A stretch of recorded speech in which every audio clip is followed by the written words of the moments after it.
Hello and welcome to the Wealthy Wellbeing podcast, where we talk about all things health, fitness, real estate, and entrepreneurship.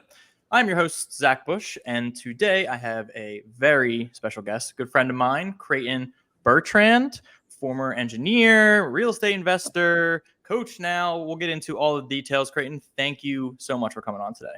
Thank you for having me. I've been wanting to be on here for a while, so I was so honored when you finally reached out. I was like, dude, why did it take so long for this to happen? But I'm Yeah, no, I'm I know glad it's that, I'm glad that it did. yeah, I'm like created when I started this, I created a list of like, all right, who can I think of? Everybody, and then yeah, you were high up on there, and it just took us a little while to get connected and get the time scheduled and all that. But yeah, I've been looking forward to this for sure because we have a lot of similarities, right? I know, and I'll let you kind of discuss your background, but we're both engineers, or you're a former engineer. I'm still an engineer working on getting out of that, real estate and all that. So I know all about you. Why don't you give everybody a little bit of background on your journey to where you are today? Sure, yeah. So I guess maybe I'll start with where I'm at now, where I'm a certified high performance coach, which is kind of crazy thinking that I started out as an engineer. So I got my engineering degree in mechanical engineering because I actually wanted to, I'll even go back further. When I was younger, I wanted to be a priest, which some people know, some people don't. And then I think it was around 14 that I realized that as a priest, I couldn't have a family. And growing up a family of 7, like having a family, that was the pinnacle of everything that I needed to be in my life. So I was like, okay, well, a priest isn't going to work. Then I wanted to be a doctor. My dad's a doctor. He talked to me about insurance, all this stuff, malpractice, that people just check in, check out. It's not as glorified as what you think. And I was like, okay, well, that doesn't make sense. And then I had an uncle that he had a prosthetic. He got electrocuted and lost his leg when he was like 14. And I was like, oh, that'd be so cool to be able to do these prosthetics for people. So that's actually why I went to engineering school. Is I went mechanical engineering. I actually started bioengineering because I wanted to get into prosthetic engineering. Fast forward, got my engineering degree, got out. I was so sick and tired of the west side of the state weather. I'm from Eastern Oregon, so we get all the seasons. But on the west side where I went to school, we get a lot of rain. And I was like, oh my gosh, I can't handle this rain. I want some sun. So I was like, you know what? If I can make it in LA, I can make it anywhere. So I packed up my car. I moved to LA in my Honda Civic. But so it was fully full. Like this, I had my passenger seat full, the back seat full of clothes, and I had my plasma screen TV in the back. So there's no room for anything. I could barely even put my seat back. I mobbed down to LA because I found a graduate school for prosthetics there that I was going to go. And the craziest thing is this was back in the day for those of you that don't know. And I literally had MapQuest instructions printed out for this school that I was going to go to. And as fate would have it, I drove all the way down. I got there late at night. I'm driving through Long Beach and I get to this like parking lot. And I'm like, this doesn't look like a university. This doesn't look like anything. And it was a factory. And I was like, I must have put in the wrong directions or MapQuest got it wrong. I don't know. Either way, I was there. My cell phone didn't have like all the fancy stuff that it does have now, where I'm just like, okay, where am I at? So I remember there's this hotel on PCH down in by Long Beach. It's called the Penguin. Anyway, so what I did is being resourceful, I opened up my laptop and had it looking for Wi-Fi. And I slowly driving down PCH to find free Wi-Fi. Finally found a place called the Penguin. There's a beat up motel. Went in there, found out where I was at because I had no idea where I was at. I was like, I'm just going to this place. That's crazy. And so I went there and I found out that the actual university that I was looking for was like 40 minutes south from where I was at. And I was like, oh my gosh, this is crazy. I'm so off. Like, I want to go to this university. I'm not there. I was like, okay, well, you know what? I'm here. I saw that there's a beach up the road. And I was like, well, why? I drove probably like 2 days to drive all the way down in my Civic. I was like, well, let me at least go to the beach because that's what I want. I wanted some sun. So I drove to Manhattan Beach, for anyone that doesn't know, in SoCal. and I just laid on the beach, and I was like, oh my gosh, this is so amazing. I watched the sunset, and I was like, I want to be here. Like, this is amazing. So then kind of fast forward during the day, what I would do is I ended up getting a hold of the university. I needed some additional prereqs to get into the university. So I started to do that. And then in the meantime, I needed something because I was just in LA. So my routine was I got a gym membership because all my gym guys will understand, I needed to get my gains on. But for me, it was even more important because that's where I would go shower. So my system is in the morning, I go to the gym, I'd shower. After I got done showering, then I go to Best Buy to get on their internet on the computers, and I'd find jobs, and I'd be applying for jobs.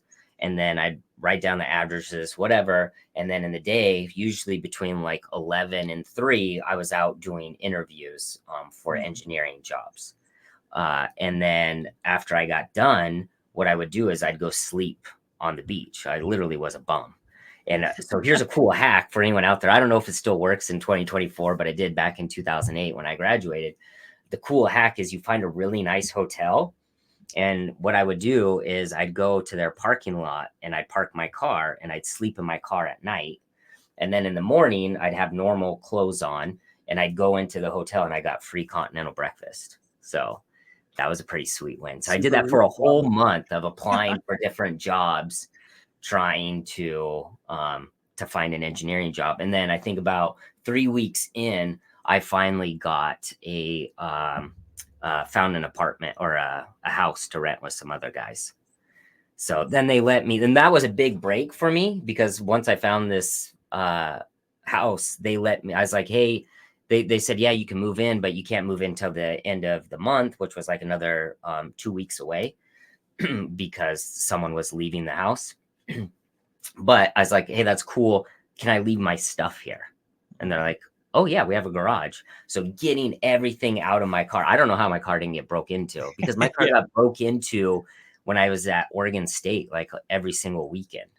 But for some reason, no one broke into my car. Maybe because I stayed at this nice hotel and I was sleeping in my car. Yeah. It's not really by itself. I guess I was guarding it pretty good. So yeah, I got to offload all my stuff. So I remember that first night getting all my stuff out and then leaning my chair all the way back to sleep in my car was like heaven. I was like, oh my gosh, this feels so much better. Oh yeah, because you were probably sleeping straight up, right? Like, I was, yeah. I was sitting straight up. That's why after I got done applying for jobs and all that, which was so miserable, then I'd go to the beach and I'd sleep for like 3 to like 5 o'clock. But I loved it. I mean, I think I've been to like over 18 countries. So I did backpacking in Europe before. So to me, this was just an adventure. I was like, oh yeah, this is cool. Like I remember telling my parents, yeah, I'm sleeping in my car. And they're like, oh, cool. But then I told other people and they're like, whoa, are you okay? And I'm like, yeah, this is great. So I did that. I got an engineering job. And then I remembered I still wanted to do prosthetics. I hadn't lost clarity on that. And I think that's what my story is. And I think maybe a lot of people is be careful on what you're focusing on. Because I think a lot of our time throughout life, we start to lose clarity. And when we lose clarity, we start to get confused. And you'll hear through my story, that's kind of what happened is, cool, I want to do prosthetic engineering. Got to LA, found an engineering job that was doing like thermoforming composite stuff for aerospace. Nothing that I really cared about, but it was money, right? My new focus was just on money. I just needed money. I just needed to pay for things. Okay, cool. That became my new priority. Right. So I started to focus on that. And then I cold door knocked an engineering place because I looked up prosthetics in my area and I found a fabricator in Torrance. So I went to their facility and it was 2 Russian guys. And I walked in and was like, hey, my name's Creighton. I just got my engineering degree. I'm wondering if you guys need an engineer to do the prosthetic stuff. And they're like, what? And I was like, yeah, I love prosthetics. Like, I really want to do this. Like, I would love to be able to come in and contribute however I can. And they're like, we don't have engineers here. Like we just fabricate the stuff. We don't do that. And I'm like, oh, okay. And they're like, but you know what? Like, let us talk about it. I'm like, yeah, okay, cool. Like, will you be around? I'm like, yeah. So I left, and then they called me back, I think a day or two later, and I came back in, and they sat me down. Two Russians, very thick accent, and like stereotypical Russian. Vladimir, and I forgot what the Roland and Vladimir. Shout out to them, amazing. They're so kind, but they had this crazy aggressive Russian stereotype to them. They sit me down. They're like, hey, we would love to have you come in and help us, but we don't have the money, so we could bring you in, but it'd only be $9 an hour. And I'm like, what, $9? Like, I was making more when I was a server and bartender at Oregon State. I was like, that's crazy. But being like, this is what I want. I was like, cool, yeah, I'm in. They're like, they were surprised. They're like, really? I was like, yeah. And they're like, okay, cool. And to the day, like, that was probably one of the best engineering jobs I had, because I got to design the prosthetics using, they used SolidWorks. Okay. So we did it in SolidWorks. We designed the prosthetics, and then I got to take it to the fabricator in LA and watch them fabricate it and like adjust the stuff. And then we took the product and I take it to the practitioners and give it to them and watch them put these things that I designed and built and put it on someone. It literally reminded me, for anyone that's done like formula SAE stuff or anything like that in college, like it was literally what that was like. Like when for our senior project, we got to design something, build it, and then go race this formula car that we built. So like, to me, I was like, oh my gosh, this is engineering. Like, this is so cool. I got to do it all. But again, making $9 an hour wasn't ideal. That's what you wanted to do, though, right? Like, you enjoyed that whole part of it. Oh, I loved every part, but the money wasn't there. And actually, so I was doing that, and then I got another. Before I found that job, I guess the first job, I'll let you know, the thermoform composite. I remember I was going through the interview, and the guy was like, because I went through so many interviews, but this one interview, this guy was asking me, he's like, okay, everything seems pretty good. He goes, are you going to be around for like next week is when we're going to make a decision? And I'm like, yeah, I should be around. He's like, okay, well, you said you're from Oregon. Where are you staying now? And I was like, I was like, well, I don't know if I should tell you. And he's like, what do you mean? And I was like, you know what? I'm just going to be honest. Like, I'm living out of my car. And he's like, what? And I go, no, don't feel bad for me. I was like, this is actually awesome. And I told him about my method and the stuff I was doing. And he goes, oh my God. Like, if you are that resourceful, like it's not a week, like you're in. Yeah. He's like, someone that's willing to do that, someone that's that resourceful and is able to come up with a system and process to do what you're doing. He's like, you are a huge asset. And I'm just like, oh, whoever thought being homeless was a benefit. So for anyone out there, come up with a scheme and let people know. It'll be a great way for you to stand out from all the other people. Like, yeah, I'm sleeping out of my car. No big deal. There's your new coaching program, right? Yeah. Like your new school community, how to be. I should do that for engineers. How to nail the job as an engineer is to be above. Yeah. So I had that job, the thermoform composite. I was doing that. And then I got the other one. But the thermoform composite, I think 4 months in to that, I got the BMW. I was 4 months in. I was making 60,000. Oh, cool! I made it. I was doing a little bit of the prosthetic stuff, part time for them. 4 months in, I bought an old 740 BMW is what I always wanted. So I got an old 740, and then I got laid off because they brought me in with the assumption that they were going to get this contract from the government, which they didn't tell me when they brought me in. And like, hey, and I could see like there wasn't a lot of work. I was like, hey, what's going on? They're like, oh, we're waiting for this contract. Once this contract comes, we're going to need you to do all these build plans, do all these things. And it never came. So I got laid off. And then I was like, oh, wow, this is interesting. So again, clarity. Now my priority became money. And that's when I started to put out my resume, all that. And I got a call from a company. Fast forward a little bit. I got a call from a company after jumping around a few different jobs that didn't really last. They didn't pay that much. And I was struggling to make it in LA because the rent was so expensive. Mhm. But I got a call from a company that said, hey, we got a job for aerospace. And I was like, oh man, I don't want to do aerospace. I just want to do more prosthetics. But the money wasn't in prosthetics. And this is what I started to see. I started to talk to the practitioners that I was going to go to graduate school for. And they were like, don't do it. Like they said the same thing that my dad was like, the insurance runs everything. They're like, it's so hard when we know that we want to give the kids these cool prosthetics, whatever, but they can't afford it. Right. Like everyone just gets whatever their insurance pays for them. And it was Mhm. so sad to see this. So that kind of deflated my bubble a little bit. That's like, okay, maybe this wasn't what I wanted.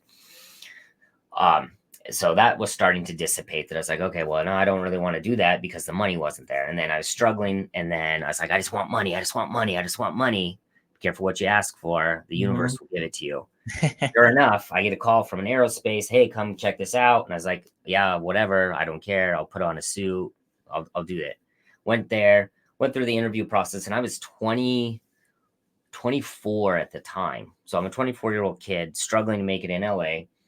And we got through the interview. They were talking about, oh, you're going to be doing these build plans about airplanes and stringers and all. And I'm like, I don't know what the heck. Like, I didn't go to aerospace school. Like, I did mechanical engineering. Like, they're saying all these things. I have no idea what they're talking about. And then he's like, yeah, we're going to pay you is 44 an hour. Or he said 44. He goes, so we'll be able to pay you 44. And I was like, oh, like, he goes, how does that sound? And I'm like, oh, I was making more than that already. I think I was making like 60 or something like that. And I was like, well, I was hoping for something more along the line of 60.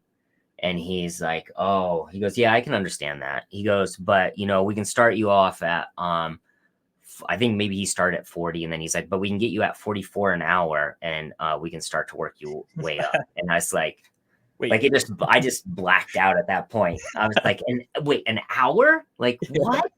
And I didn't hear anything else. And I left the interview, and I was just like, I felt like I won the lottery. Like I thought that I was going to mess it up. Like it was too good to be true. And I was dating my wife now at the time.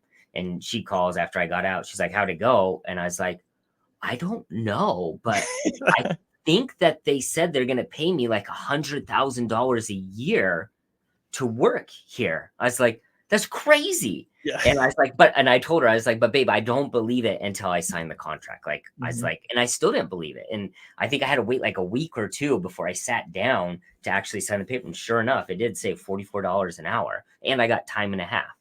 Wow. So fast forward, I was working as an engineer, making like 100, 120, 150,000 from 24 to about 28. I was making tons. I mean, relatively at the time with no dependents and just living in LA.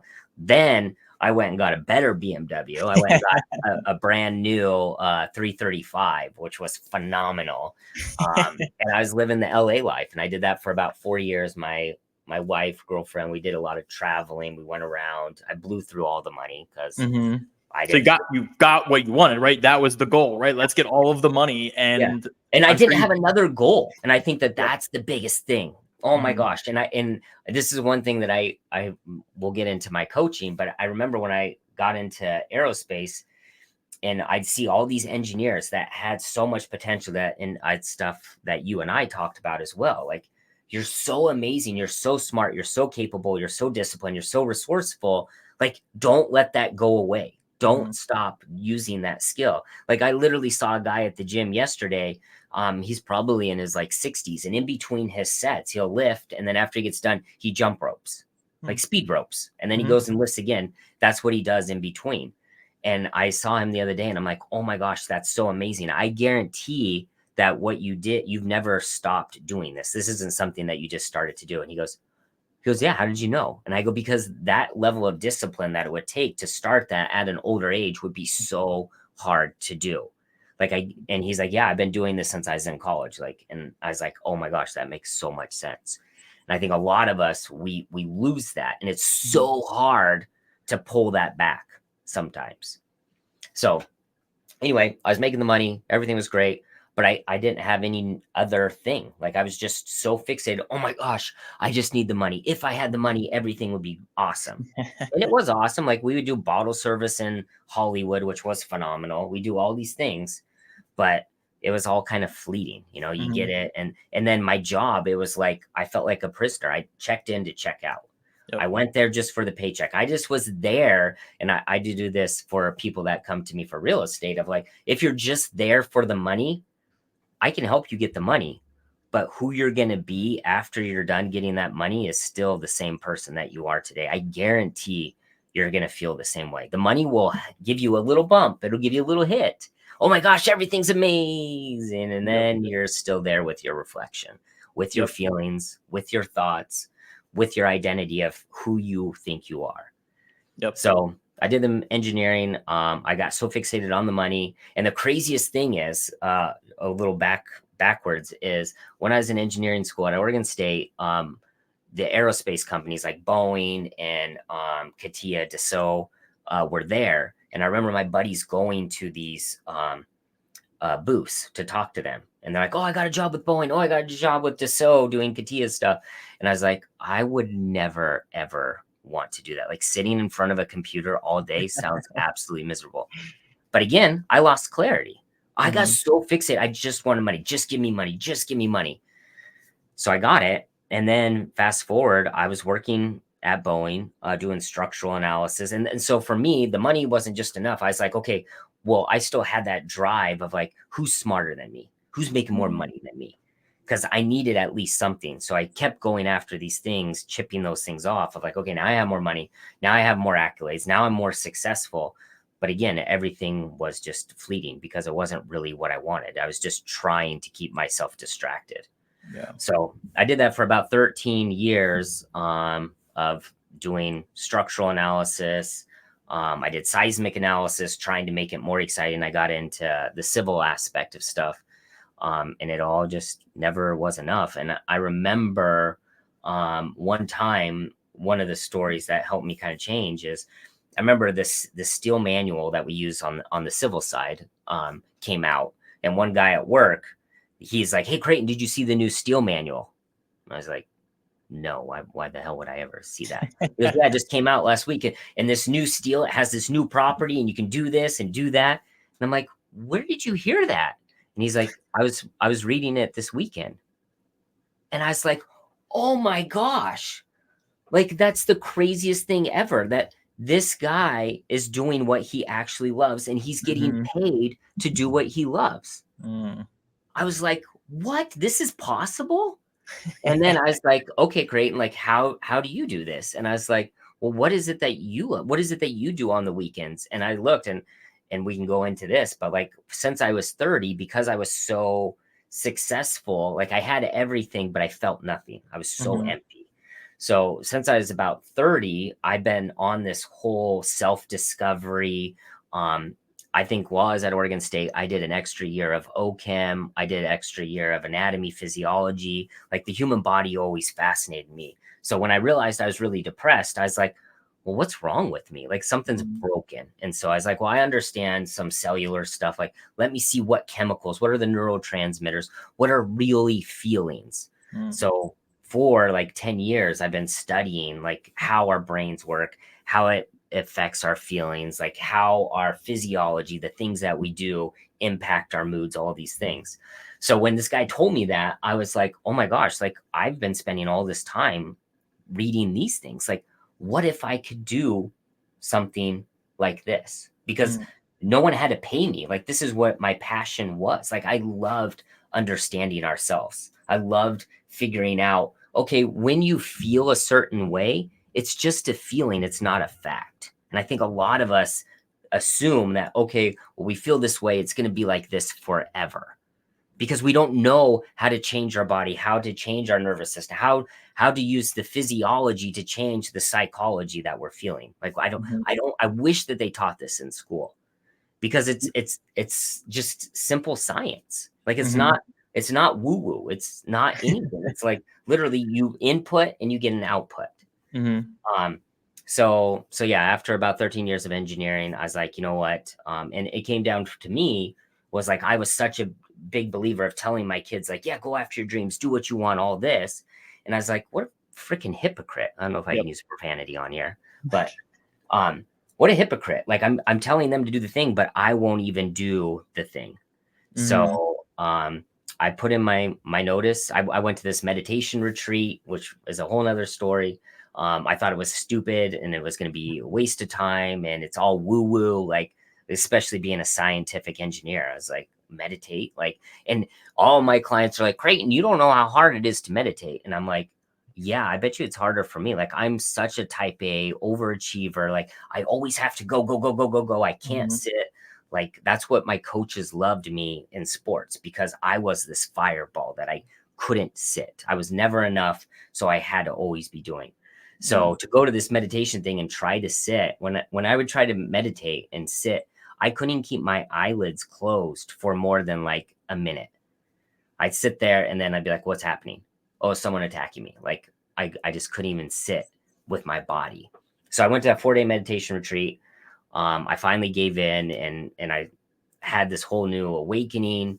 And when I came back from that, I told my manager that I was like, I'm done. And it was so hard for me because my whole journey of success was all about, I needed people's approval because I didn't approve of myself. I needed to be successful. I needed to have the prestige of being an engineer. I needed all these things because the story I told myself is I wasn't good enough. So if I had all these external things, maybe internally I would feel better. So it was so hard. And I think that's why I was given this journey that I've been on, is I had to let go of the engineering that people are like, look up to and whatever, to do coaching, which people are like, dude, that's a freaking joke. Like, what is a coach? Because even I was thinking that in my head. I'm like, a coach, like, Creighton, like, there's anything you could do. Like, and we can talk about my real estate. Started to buy real estate in 2016. I got duplexes, triplexes. I got a sixplex. I got like a good amount of real estate that I started to dabble in, thinking that that would be the thing that made me feel better. But it still was fleeting as well. Like, so to go from all these things, cool, Creighton, you could be a real estate investor where people look up to you. You could be an engineer where people think you're awesome. And you'd be this like hippy dippy woo woo coach that bridges science and psychology. Like, I was like, man, that's crazy. But whenever I did those things, like, because while I was at Boeing, I would be coaching people, not realizing it. And I helped so many people quit their job. There's one guy that sat across from me. I coached him and he's retired now from real estate because he did a HELOC on his house, took that money, went to another market, bought a cash flowing property that he could force appreciate. He did everything I told him. And he's like, dude, thanks. Like, I'm able to retire now. And I'm like, oh, you actually did this stuff? Like, but it made me feel so good because what I wanted to help the people that used to be where I was at.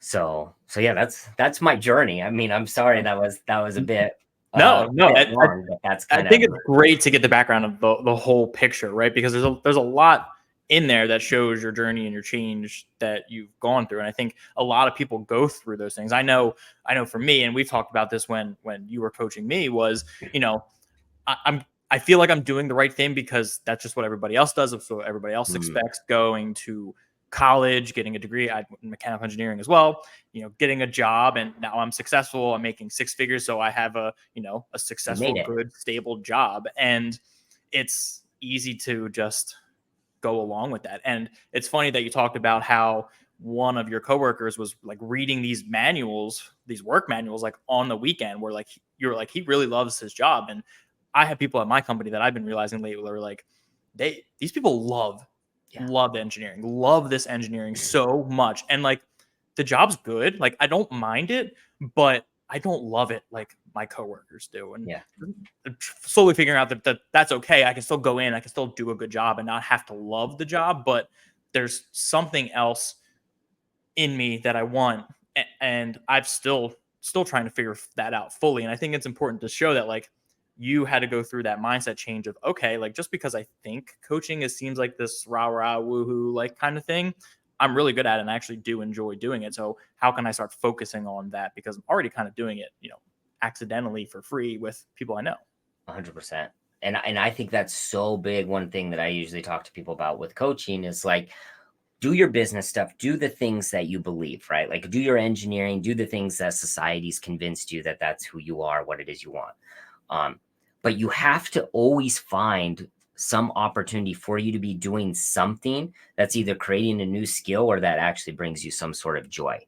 Because through that creativity, you're going to start to unlock new areas of yourself. You're going to start growing as a person into someone that you didn't know. But if you keep doing the same thing and keep getting the same things, like you're just going to continue to have the same experience. You're not going to find that thing. It's like if you're wanting to date to find the perfect woman and you keep dating the same person over and over and over, you're like, man, I can't find the perfect woman. It's like, you just keep dating the same girl and you just keep complaining about everything that she isn't. Like, why don't you go try to date well, this is familiar and this is comfortable. And mommy said I should do this. And my mom, if she said, if I'm with this girl, then she'll like me more. And my dad will give me praise because of this. And like, that's literally how we live our lives. And there's nothing wrong with that, but it's all programming. It's no different than we've been taught how to speak English. Like my wife's Brazilian, so she speaks Portuguese. I mean, her English is phenomenal. But she can't get mad at me for not speaking Portuguese. I was never taught it. So it's the same thing for us. We haven't been taught something different. So we just believe everything should be English. But there's like infinite other languages out there that are waiting for you if you're willing to question and start to dabble and see. And going back to your point of like, give yourself grace. Just like dating, just like anything else in life, you don't get it right off the bat. And I think this is what a lot of clients come in when they're looking for purpose. I'm like, dude, finding your purpose, I can give you a quiz, but it'll just be my quiz. It's no different than me being your dad and like, I think you should do this. And then you go do it and you're like, man, screw you, dad, you're an idiot. Your purpose is a path. And it starts with you doing the same way that you've done everything in your life. Like, how did you find your wife? Like, you dated a couple people and you're like, you found your wife, you're like, oh, I really like these features. She has the eyes, or she's kind, or she's these. It has 3 things. It doesn't have all 100 because you don't know what your 100 are yet. But you're like, you know what? I kind of like these 3 things. So like for me, it was like, okay, I kind of like understanding stuff. Okay, well, what do I not understand? I don't understand the brain or how it interacts with the body and the feeling. So like I start going down this. And so if you allow yourself to explore things and do it the same way that you did with dating, like, cool, I like these 3 things. Let me date her a little bit, see if it works on a date. We go on a date. Oh yeah, I kind of like that. You know what? I want to see her one more time. Okay, one more time. You know what? I really liked her laugh and she was really cool. Like, I want to hang out with her more. Okay, let me hang out with her like 3 times a week. Okay, now 4 times a week. Now 5 times a week. And now a year later, mother effer, we're talking about a year. A year later, you're like, I want to commit and I want to be with this person the rest of my life. You're talking about your purpose. Your purpose is something for the rest of your life. And so you guys get so frustrated. And I was that person too, of like, tell me what to do. Tell me what it is. Give me the quiz. Give me the answer today. Nothing else in our life have we figured out in one day. But if we give ourselves the patience and allow ourselves to explore and experiment, that's how you're going to find all these things. And I think that's the part of the problem is, and I don't want to get into like school systems and all that stuff, is that you like schools train you to be a W-2 employee. And when you graduate, you go into work, most people, and you get told what to do. What time do I need to be there? What projects am I working on? How long am I working on them? This is the process we go through. And I know I get caught up in that way. Just I have this W-2 mindset. It's been 9 years, and even going back to school, of being told what to do, how to think, what to think, and just kind of going along with that as I'm realizing that it doesn't have to be that way, that I can build whatever I want and go towards the things that I want to work towards. And the first part is figuring out what those things are, but breaking free of that mold of just doing what I'm told and just kind of going with the flow and just figuring it out, but being more intentional with it. The problem that I ran into and that I'm working through, and that I'm sure a lot of people work through, is that discomfort that you mentioned. Is it's not easy to work through that stuff. It's hard to shift the mindset and figure out what you want, and because it's going to come with mistakes and frustration and all that. And so working through that is difficult. And even going back to, the guy at the gym you were talking about, who was an older guy who was, doing the jump rope between lifting sets. Like, imagine him trying to find his purpose at 62. Like, it would be harder for him then, but if he had been building that from his 30s, from his 20s, it would be a lot easier when you're older. So, I think everything you've talked through, like your whole story comes back to that is like, okay, it's going to be discomfort. There's going to be discomfort as you go through it, but how do I work through that discomfort, and having that clarity of, all right, I know this is going to be hard, but I'm going to get to where I want to go, and having the purpose that I can drive towards is going to make my life so much more enjoyable. Yeah, and I think you nailed it in a sense. You have athletic people, like athletic parents are my favorite people to coach, always 100%. But like for the athletic people, like we go to the gym to get the burn. We go to the gym for the discomfort. Like that's literally what we do in our lives as athletic people or whatever, fit people, whatever you want to label, whatever that is. Why would life be any different? And what if you could start, like, we all know what it's like of like when you push yourself on a set and then the next day your butt hurts from doing lunges or pushing yourself on something. You're just like, and you're excited about that soreness. You're like, oh my gosh, I pushed myself. Like, yes, I like this soreness. So what if we can start to shift our perspective on life of these challenges, these obstacles? Like, what if these aren't bad things?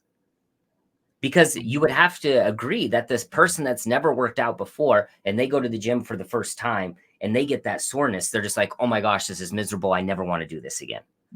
But those that have done it, we're like, this is what we look forward to sometimes. So what if we could change our perspective of like, okay, let's not be that first time gym goer that's like, oh my gosh, this obstacle. Oh my gosh, I don't know how. Oh my gosh, this is so uncomfortable. Like, oh my gosh, what a beautiful opportunity for me to get to find out what's on the other side. And I think that's my biggest thing of helping people recognize that their feelings that we're talking about earlier, that your feelings aren't fact. Your feelings are whatever you want to associate it. Like there's literally tribes in other parts of the world. When someone dies, everyone cries out of celebration, not out of sorrow. Like they're smiling, they're happy, they're celebrating because they've programmed themselves of losing someone is a good thing. But we've been programmed ourselves of like, when we lose someone, oh, it's all about me. I'm going to miss that person, which I would be too. I'm not saying I'm against any of this, but like, yeah, I'm going to miss that person. Oh, I'm so sad. I'm never going to get me, all these things. So I'm automatically going to be sad about that. But you can reprogram. Let me get my camera back. You can reprogram yourself for anything. Like one of my favorite things to use as analogy is our identity. I know we might have talked about this, but like, you think your name's Zach, but like literally your parents just gave it to you. And if you can believe that your parents just made up a random sound to identify who you are, and if you're out on the street at any time, someone's like Zach, you're like, oh, that's me. That's me. And the only reason why that's you is because of the neural pathways that have been created over about a 2-year period of time. If you change your name to Bob tomorrow, which you could go to the courthouse, change your name to be Bob. And then someone's going to go out on the street and say, hey, Bob. And you're like, I don't know. I'm a Zach. But if we keep telling you day in and day out, you're a Bob, you're a Bob, you're a Bob, you're a Bob, you're a Bob, about a year and a half in, you're going to create the neural pathways that now you believe that that is your identity. So if you can do that with your name, I'm telling you, whether you guys want to believe me or not, you can do that about any aspect of yourself. I'm not good enough. I can't do this. How could I ever get into coaching? How could I ever be an engineer? We can create your identity of who you believe you are. We can create any neural pathway we want. And there's neuroscience to support this, that our brains are so plastic. We can form it to do whatever we want. We just have to be consistent. And for my fitness guys, like this should be music to your ears, because how do you grow the muscles? How do you do anything else in your life? You're consistent. You do it even when you don't feel like do it. You do it when you don't even see the results. You do it until. So if you, and that's what I love about this, like the same thing that works in fitness works in our mind, that you can reprogram yourself. Essentially, let's call it what it is, manipulate yourself into whatever it is that you want to be, if you're willing to put in the work and be committed and stay consistent with it. Yeah. And maybe, I don't know how deep this would take you, but what for somebody looking to change that perspective and work on manipulating their thoughts and working through that, like what's the first thing that you would suggest to somebody and guide them through that, Yeah. And I'm going to keep it with fitness, if that's okay, because 100%. I think, okay, cool. So for fitness, like, cool. What's the first thing for changing your physique? Going to the gym, eating well. Yeah. Well, I would say even further back before that, like just having the awareness that I'm not where I want to be. Yep. So for anything in life, anything, whether it's fitness, mindset, whatever, first thing is always awareness, because you can't change what you can't see. Right. Yep. You have to be aware that this is a problem. I am not where I want to be. So you have to have awareness. And then the second thing is you have to have some level of clarity. It doesn't have to be 100%, but you have to have some sort of a destination that you're trying to get to. So what I help people with is like, cool. I mean, is there a specific example you want to talk about as far as mindset or whatever thought you want them to change? I mean, I think we can go back to like making that big shift from like maybe they're not happy with where they're currently at with like, their job and transitioning. Yeah, transitioning. Yep. I don't know what I want. I love that. Okay, cool. Yep. So you're at a job. What is it? 70% of the workforce is at a job that they don't enjoy. Yeah, I believe that. So you're at a job that you don't like and you don't know what it is the next thing is. So just first is having that awareness. Am I where I want to be? And I think a lot of us will be like how I used to be of like, F that. Like, I'm a go-getter. I've been bred to suffer. Like, I don't need to be happy. Like, that's where I was at. Like, all I need is money. Like, just put me in, make me do hard work, push me, make me bleed. Like, I didn't care. Like, I was so good at just being a martyr and pushing and doing hard things. Like, I've ran 48 miles in 48 hours. Like, I didn't care. Like, cold plunges, yes, sign me up. Like, it didn't faze me. So I think a lot of us are those. And for those of you that are that's great. And it's a skill set, but it's knowing when to turn that on and when to turn that off. Like, it literally almost cost me, and we didn't go into this, but like, I almost got a divorce because I was so miserable in my life. I was so checked out. But the funny thing is, and remind me, I'll get back to the actual question, is like, I had everything dialed in my life. I had so much control. And you can usually tell, I can tell with people that when people try to control everything on the outside, it's because they're out of control inside.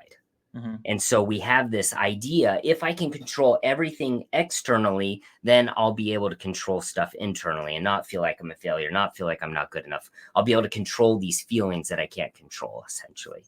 It's just a thing that we do.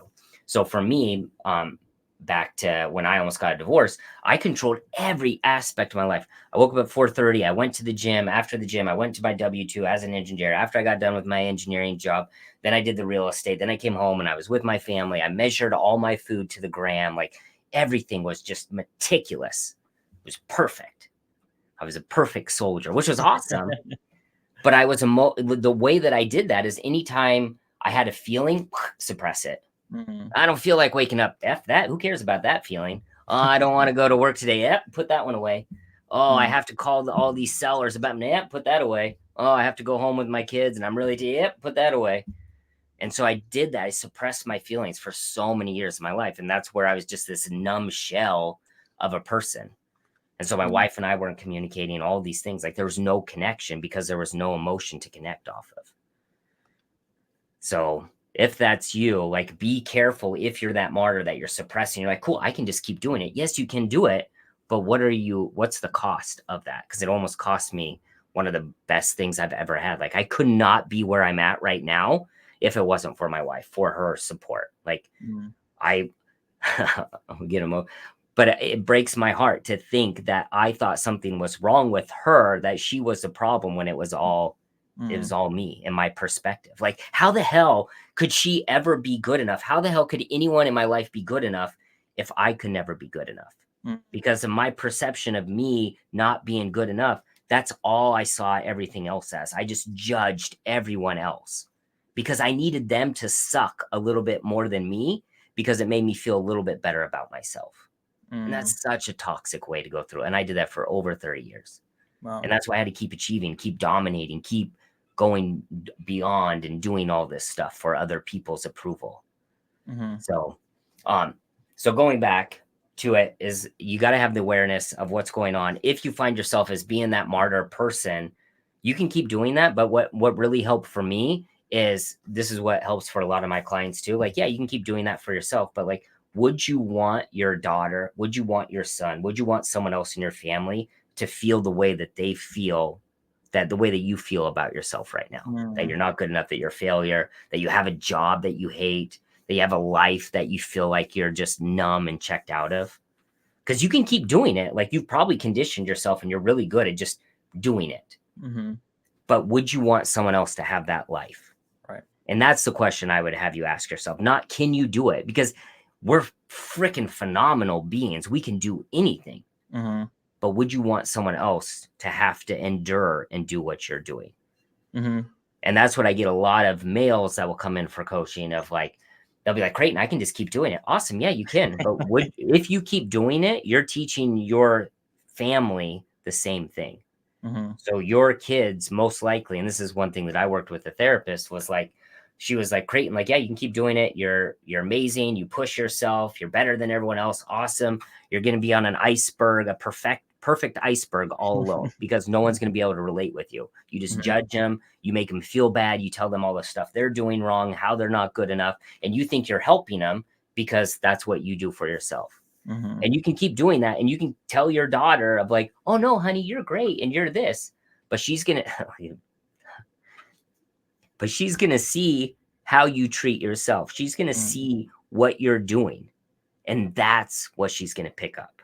You can say whatever you want, but she's going to see what you're doing and how you behave and how you treat yourself. And that's how she's going to start to treat herself. And I was like, I will do anything I can so that my daughter doesn't have to feel the way that I used to feel about myself. Like, I wouldn't want that on anyone, especially when you have everything, but you can't see any. Like, I almost lost my best asset, my wife, because I couldn't see the value in it, because it wasn't enough, but it was beyond enough. I just couldn't see it because I was so stuck in my own stories and stuff. So first thing, get awareness, recognize where you're at, and then decide, what do you want? So if you don't know what your purpose is, and give yourself grace, like, again, talk to yourself the same way you would a child, of like, hey, you don't know how to do, like, think of it as maybe, as your kid is like 5 years old, like your kid's 5 years old, like, you're not going to beat the crap out of them for not knowing calculus yet. Right? Like, it's day one. Give yourself some grace. Like, you're not supposed to know how to do this yet. Yeah. But what you can ask yourself is, and I tell people to do this, that instead of using these absolute statements, I don't know what I want, I don't know what I want, I don't know what I want, like, you're not creating any possibility. And literally, from a scientific standpoint, when you do that, you're not activating a part of your brain that actually tries to solve problems. So that's why it's so imperative when we're doing things. That's why they always say, like, ask why questions. But when you ask why questions, you actually activate the prefrontal cortex, which is a part of your brain that does like logic and tries to do creative stuff. So instead of just saying, I don't know what I want, I don't know what I want, I don't know what I want, you're not activating a part of your brain that's going to try to solve a problem. But if you can start to ask yourself, I want to know what I want to do, and I don't know what it is yet, that's totally fine. But if you start just sitting on that thought, I want to know what it is. And I guarantee if you sat for 10 minutes a day for like 3 weeks, going back to doing uncomfortable things, because it's going to be uncomfortable. It's going to be boring. It's going to be tedious. It's going to be all the things that the gym is. But after 3 weeks, you're like, oh, I see a little bit of an ab there. Like, because I want to know what I want. You know what? There's one time that I wanted to bike when I was 5. Or think back of when you were 5 and you didn't have any expectations from society or anything else. Like, what did you enjoy then? I can't guarantee it's going to be the same thing now. But if you have nowhere to start, I would 100% go back to when you were a child. What were the things that brought you joy? And start doing those. And do it just like I was talking with dating. Okay, cool. You know, when I was younger, I actually had a client that was like, oh yeah, when I was younger, I really liked to mountain bike. Cool, let's get out on my mountain bike and give yourself a week. One day is not enough. But give yourself at least 7 times or whatever you want to set up. But go for a certain number of times, just like you would at the gym. Then after that, reflect. How did it go? What did you feel? What do you want to change? Just like dating. Like, oh, cool, I went out on the date with this girl, but I didn't really like this, and that. Cool, now we have new information.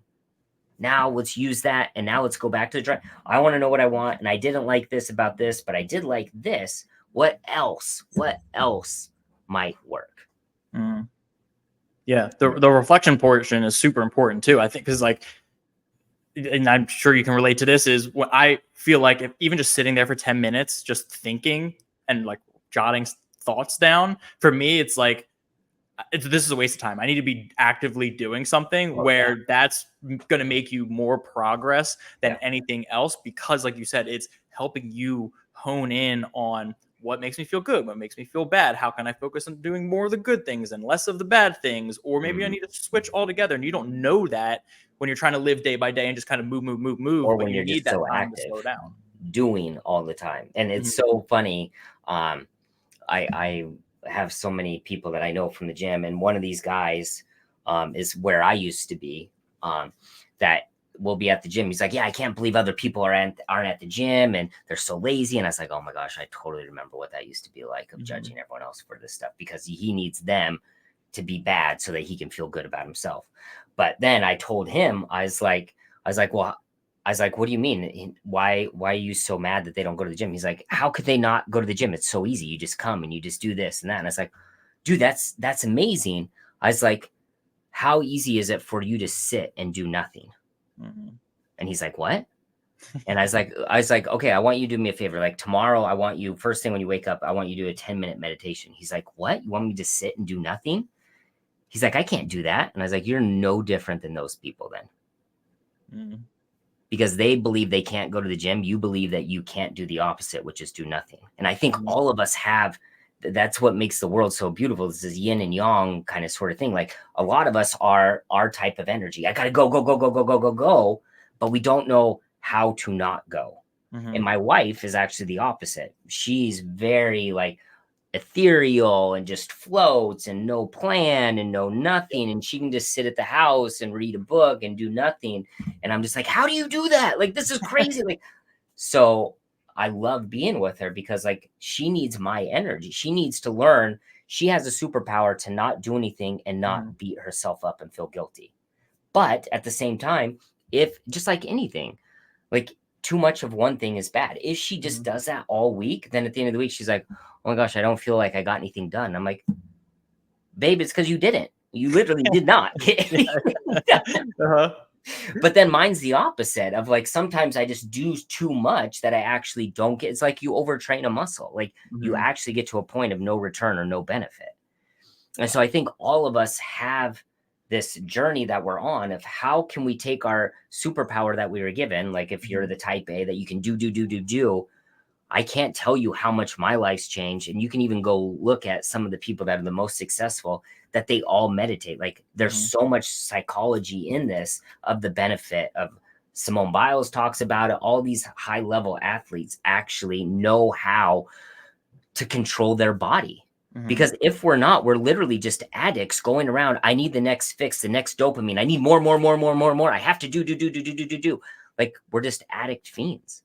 But if you can actually be like, okay, yeah, I can see that I'm needing to do more. Is that really true? Let me suppress, like, let me get here. Let me get grounded. And then from there, decide, do I really need to do this thing? Oh, no, I really didn't. I just was being anxious. Yep. And I think that that's one of the best things. Like not only start to find your purpose, but start to find a way to hone in your superpower of knowing, okay, because now, like if I'm at the gym, I'm like, flame on, mother, like go be crazy. Yeah. But then if I'm in a coaching session with someone, like they don't want me to come in with this much energy and they're just like, whoa, this dude's insane. Or when I'm with my daughter, like, and we're at the park, or if I'm at the beach, like I want to be present, because a part of me has that anxiety of like, I have to be doing like, what about this at work? What about this? Like, that's not what I want. Like, I want to be present. I want to see the smiles on my kid's face. I want to see the ocean. I want to be in this moment. And for me, the way that I've found a way to be able to actually control the entirety of my body is through meditation. Because in the morning, I don't want to sit there. My mind is going and my body's like fidgety and all this. And normally I let that control everything in my life. But because I've worked on meditation, I'm like, no, you're going to sit and you're going to be here for 10 minutes. And the beauty of that, because of that discipline, now when my kids come up and they scream, because the old me was so reactive. It was just like when my kids do something, when I get some input, I automatically do something, right? They attack me, I attack back. But then I reflect, like you're saying, is that who I really wanted to be? No. But I thought that there's no way to change that until I started to study all this neuroscience. Like, oh yeah, I can totally change anything. So by doing meditation now, when my kids come at me and my body and my mind are like, oh my gosh, I'm so annoyed or I'm so frustrated, I can go, I know how to regulate my nervous system. I take some deep breaths. I remind myself, who do I want to be? How do I want to respond? I don't just want to be this animal that just reacts to everything. And I think so many of us go around our lives being so reactive that we're not choosing our responses because we don't realize that we can actually choose them because we haven't put in the mental discipline, the mental practice through meditation. So now when my kids do it, like, I'm like, okay, I want to be love. I want to be passion. I want to be kind. I want to be understand. No, tell me more about that. But inside, my inside's like, but I'm like, no, that's not who I'm going to be. No different of like when I go to the gym. Some days I don't feel like going to the gym, but I tell myself like, no, that's cool. You don't have to feel like it, but this is what we're doing. Yeah. And it's not like there's no pill for changing your mindset or changing that stuff. Like diet. Okay. Yeah. That's not the ideal way, but there's pills you can get prescribed, and even like building muscle, like you could take steroids. Like it's not like physical changes. It's the mental changes where it's like, you can't really just like, all right, take this pill and you can learn how to be more patient and more present and stuff like that. And that would be great if there was, not that you should, because that stuff doesn't work long-term for weight loss or like muscle gain, but it's the practice of doing it. I know I need to get better at doing it, but sitting down and taking the time and giving myself that, like 10 minutes is not a big chunk of time to sit there and reflect, but that can be such a game changer for your productivity and just your life in general all around for the rest of the, however many minutes, however many minutes are left in the day. 10 minutes is not a big chunk of it. Yeah. And I would say the same thing as the gym. Like you would say that, going to the gym for 10 minutes isn't that big a deal. And I would agree 100%.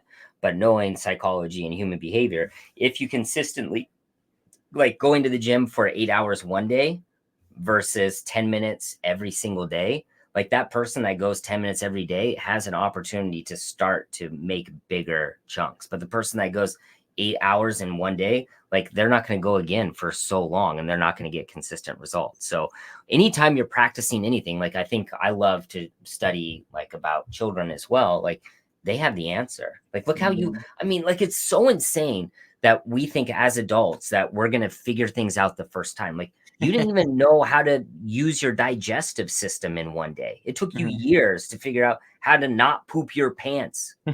And all of a sudden you think, well, I'm going to figure this out in one day. Like there's no language. There's nothing you've ever done in your entire life that you figured out in one day.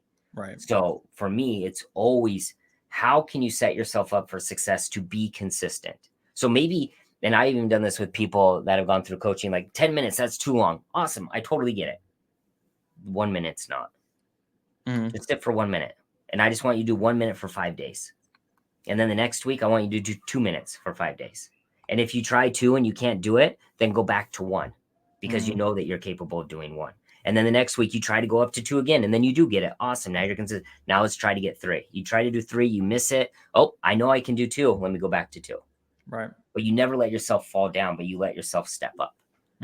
Like that's how you're going to get consistent and not get results in anything in your life.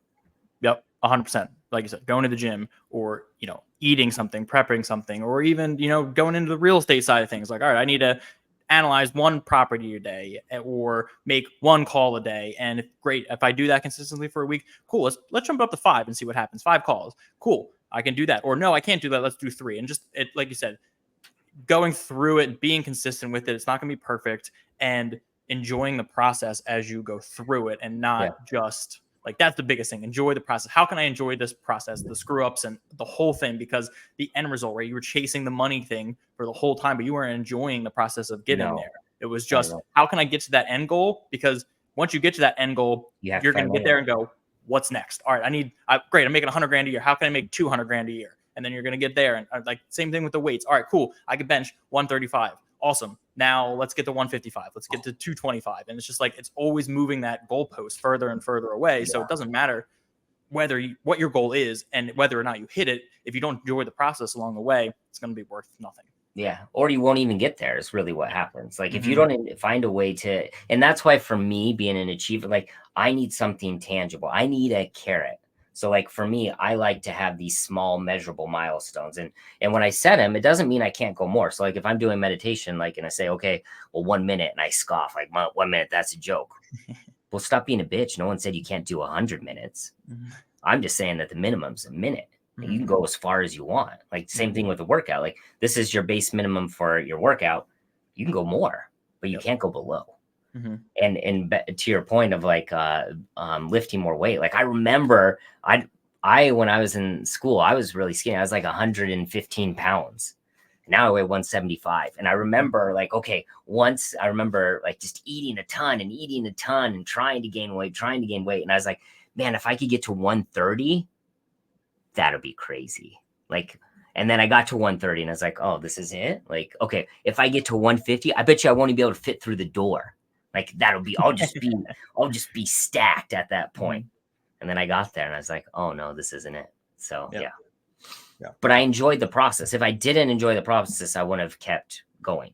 So you have to find a way to make it fun because you're going to have setbacks. And so I think the biggest thing is for when you ever set your goal on something, and this is what I love studying sports psychology, and I know we might want to wrap this up, but I love sports psychology because this is literally what they do with the professional athletes. They don't prep them for perfection. They prep them for failure. Like we've heard about Phelps, right? When he did one of his races and his goggles got full of water, he had to go off of his muscle memory and just his timing, and he still won. And you want to know why? Because he practiced for that. And so many of us, and I wish of anything that they taught in schools was what I've learned from sports psychology, because they teach you, and this is why I love to study it, they teach you how to perform at your peak. When your mind and your body don't want to do it, they find out how to push you past that zone, which is insane. So anyway, what they do is they prepare for imperfection. They do visualizations. What's it going to be like when you're running a 100-mile marathon and you're at mile 80 and you want to quit and you're dehydrated and you're cramping and you feel like you're going to poop your pants? Like, what are you going to do then? But so many of us, when we set our goals, we're like, man, what's it going to be like when you get across the 100-mile line? Like, that's going to feel so cool, right? Like all the days of practicing, it's going to be worth it for going across. But no, like what I do in my coaching, like, yeah, that's great. Like, cool, Zach. Yeah, that would be sweet. What's it going to be like when it's week 3, you sprained your ankle and it's snowing outside? Are we going to quit? Are we going to throw in the towel?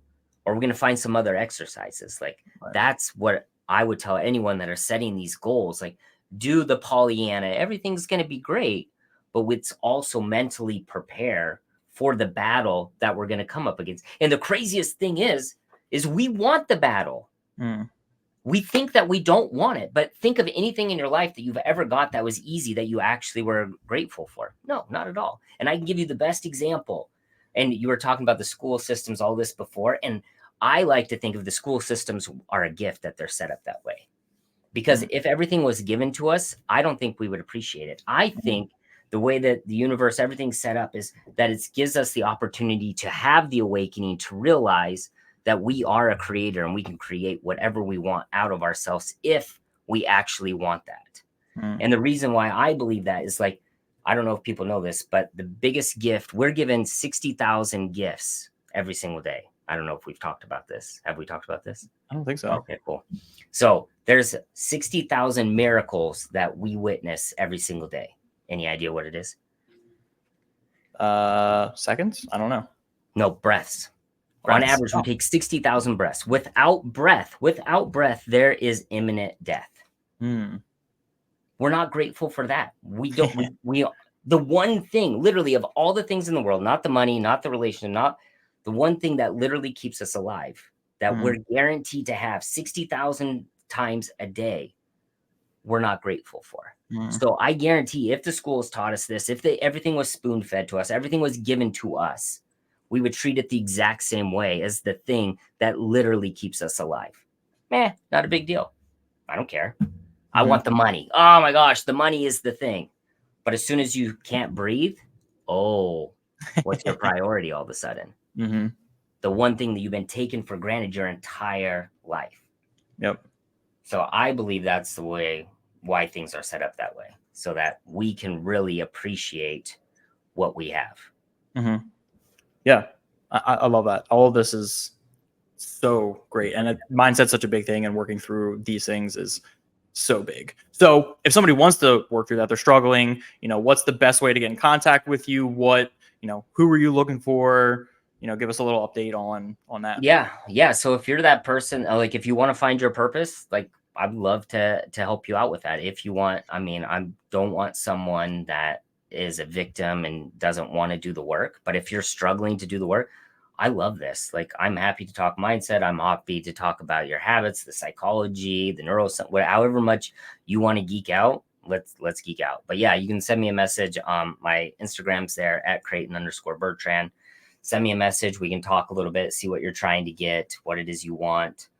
And we can go from there. But yeah, I would love, even if you guys just want to connect and ask a simple question. I know what it feels like to feel like there's something wrong with you, or if you feel like you're numb or you're broken or you're not good enough, like, those are all just thoughts. They're not facts. There's a catchy little tune that says, your brain's a little bitch and likes to lie to you. Just because you think it doesn't mean that it's true. Like, it's so true. And I would love, if you're struggling, if you're having a hard time, or if you just want to reach your potential, like you're like, Creighton, like, I don't have any of the victim stuff. Like, I know what I want, but I don't know why I can't be consistent. I don't know why I can't follow through. Like, let's talk. Like, that's the other thing that I love. I love helping people find what they're actually capable of. So. Yeah. Awesome. Yeah. And I'll include your Instagram handle and all that stuff in the show notes. But Creighton, it has been a ton of fun. Lots of great insights. I appreciate you coming on. Yeah. Thank you so much for letting me be here. I love you all. Appreciate you, brother. Love watching everything that you're doing. So thanks for doing this. Yeah. Thanks. It's fun. It's new, but it's fun. I enjoy it.